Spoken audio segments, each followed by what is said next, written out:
Hello, I'm Dr. Park Jung-chul. Regrettably, this is already the last lecture of Fixture.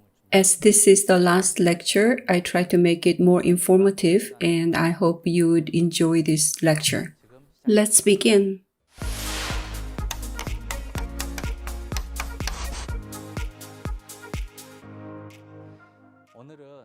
Today, I'm going to talk about implant surfaces.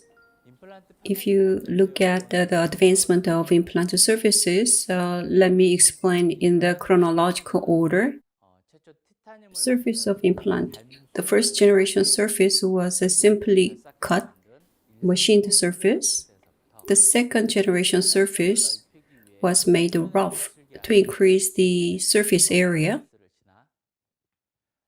The third generation surface, the titanium's rough surface chemical properties were changed to accelerate the healing of implant. In the future, we'll have the fourth generation surface to have better outcome with the biological properties. How and why the implant surfaces have been evolved? Definitely, there are reasons for that. So today, I'm going to look at how and for what purposes the implant surfaces have evolved.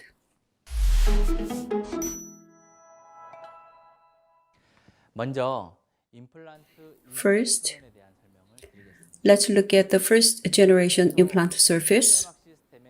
At the beginning, Brennemark implant adopted the machined surface.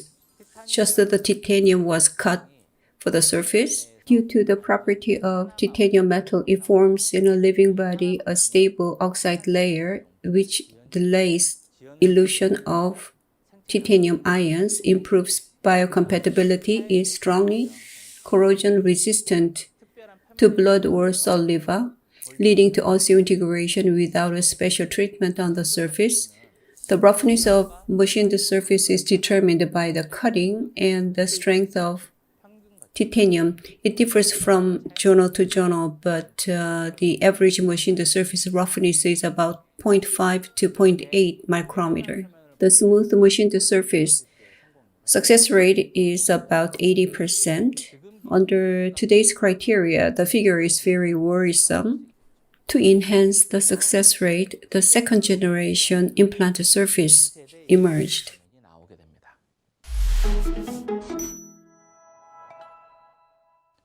The second generation implant surface has the characteristics is that it has better bone-to-implant contact. So the surface is made rough. There are two ways to do so. One is to attach rough particles on the surface of titanium, and the other way is to roughen the surface by cutting. The first rough surface was made by Straumann in the 1970s. It was TPS surface with attached particles, followed by RBM, which had rough surface by cutting. Now, SLA surface is mostly used. The first rough surface, titanium plasma spray surface. TPS surface is coated rapidly by spraying titanium particles at high temperature. Compared to the machined surface, the rough surface had 6 times more surface area. It had superior stability and improved osseointegration. However, the two rough surface, when it is exposed, it was very challenging to clean the surface, so bone resorption accelerated. Also, during TPS fixture placement, the titanium particles fell off to surrounding bone or tissue, so the outcome of the particle-attached rough surface fixture was not as good as expected. So a method of roughening the surface by spraying a medium of specific particles on the implant surface, RBM, emerged.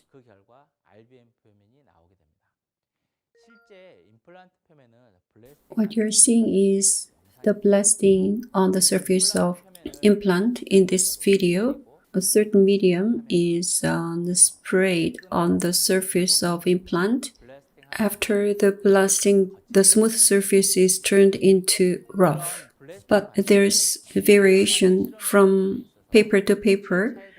Compared to the machined surface, it has the effect of increasing the surface area tremendously. But RBM did not meet the expectations where the bone quality is not very good. So they developed SLA surface with a rougher surface and the roughness the cells would like. After the blasting process, acid etching process is added. So through the 2 stages, the surface is roughened. Currently, to roughen the surface, most companies adopt this SLA approach, but the quality varies from company to company. To make the SLA surface, first the blasting is used to create craters, and the acid etching process creates micropits. Through the 2 stages, implant surface roughness is much higher than RBM. Increase of the roughness brought 45% increase in the surface area and bone to implant contact area. Such increase in the surface area is increasing the bone to implant contact, leading to more solid osseointegration. If you look at the clinical case, at 15 and 25 locations, RBM fixtures were placed with the sinus lift, but osseointegration was not achieved. Therefore, they were replaced by SLA implants and it became successful. As you can see in the case, the SLA surface with more surface area brings better osseointegration, and the removal torque is much higher than RBM. Therefore, SLA approach is adopted by most companies to make the surface rough.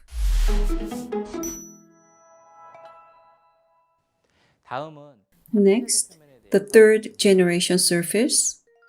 It is characterized by making chemical properties of the implanted surface changed.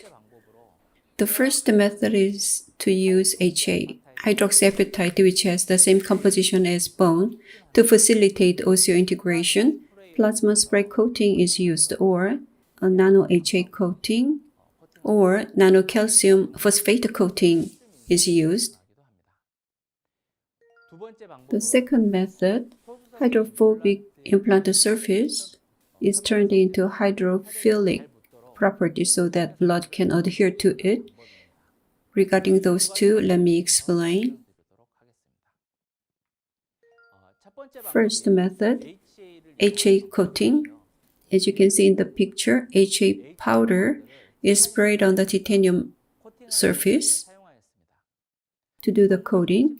It was started around 1984. The initial bone reaction was pretty good, so many companies adopted that method.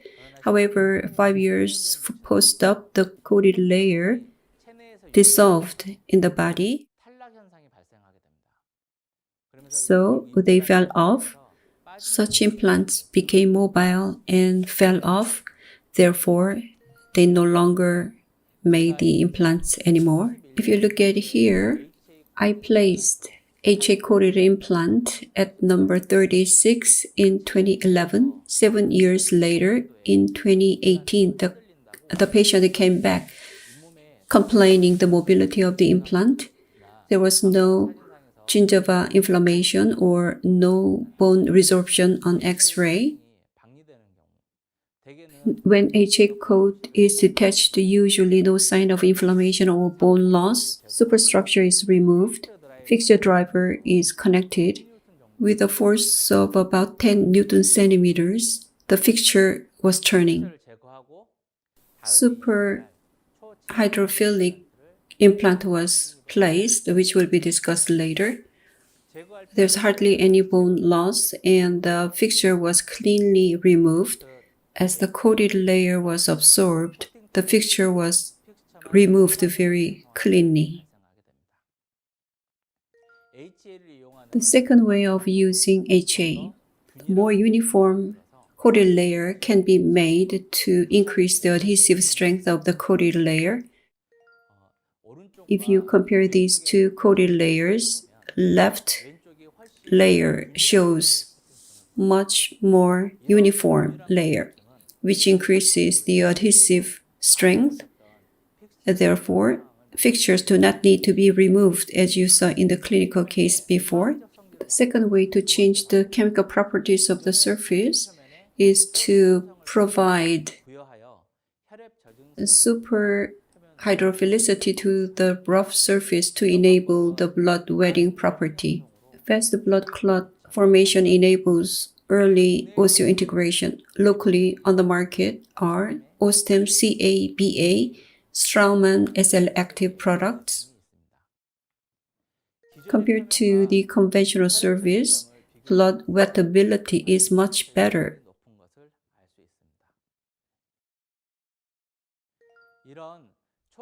In order to acquire super hydrophilicity, first, SLA surface fixture is soaked in calcium solution to treat it with calcium ion. Then hydrophobic fixture would turn into hydrophilic fixture, attracting more blood. Calcium ion treated surface has better protein absorption than the conventional surface. The higher the protein absorption rate, the better signaling to bring cells to the site, facilitating healing. Fluorescent staining shows much higher protein absorption rate than the conventional surface.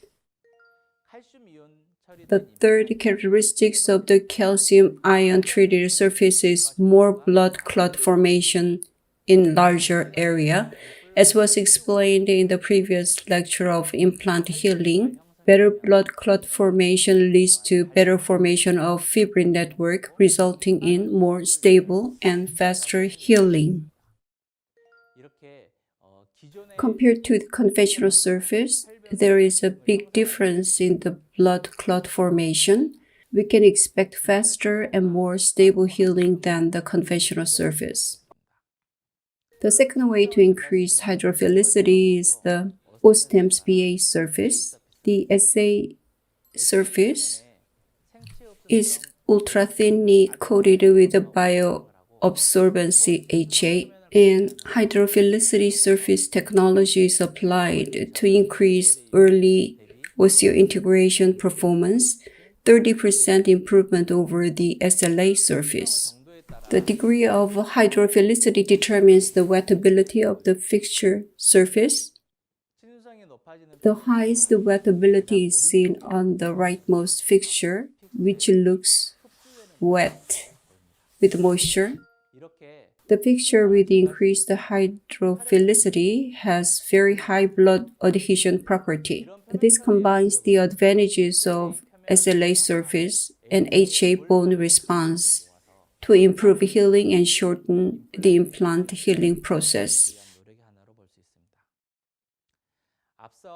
As seen before, HA surface has the advantage of good bone response, accelerating early healing, but the problem is the coated layer is absorbed and detached.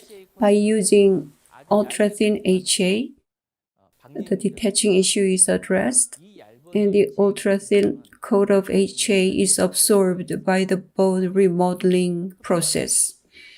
Ultimately, the ultra-thin HA coat facilitates osseointegration and is absorbed during the bone remodeling process, overcoming the disadvantage of HA surface and sustain stable osseointegration for a long time.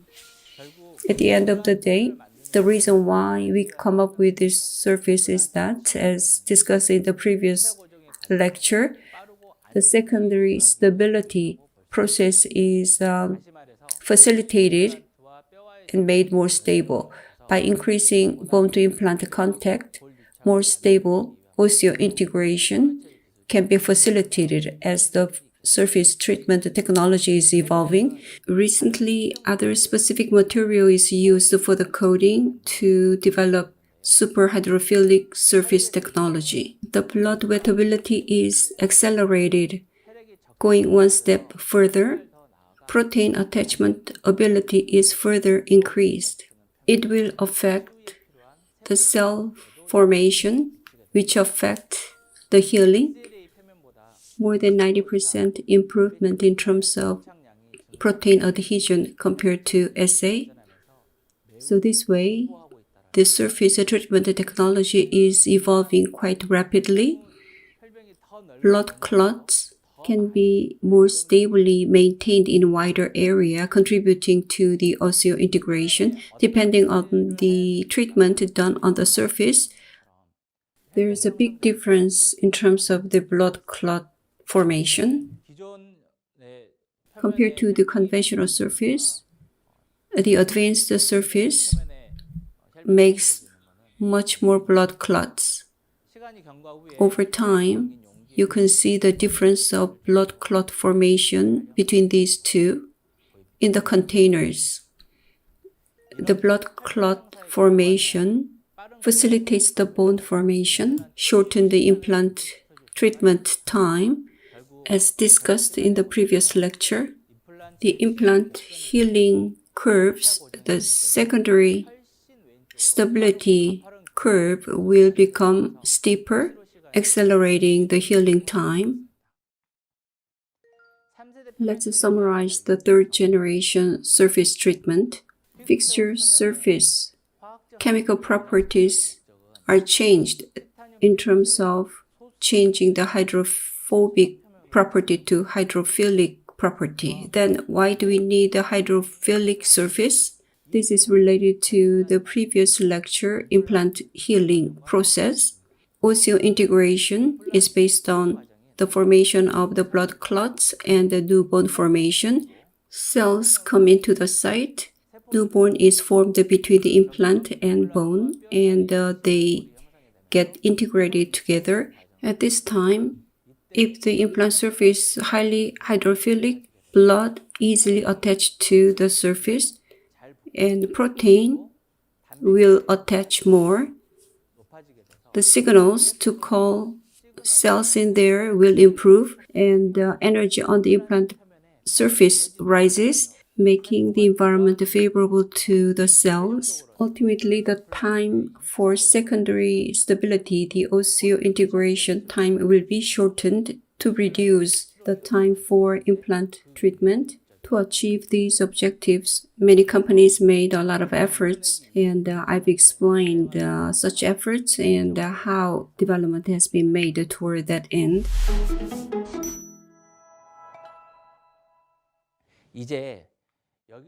Now, one step further, let's talk about the future surface technology, the fourth generation surface. No such products are on the market yet, but a lot of studies are going on regarding the biological properties. For example, growth factors can be collected from a patient's blood to facilitate the integration between an implant and bone. If you cannot understand it quite right, PRF or PRP, that is frequently seen in the clinical setting, can be the examples.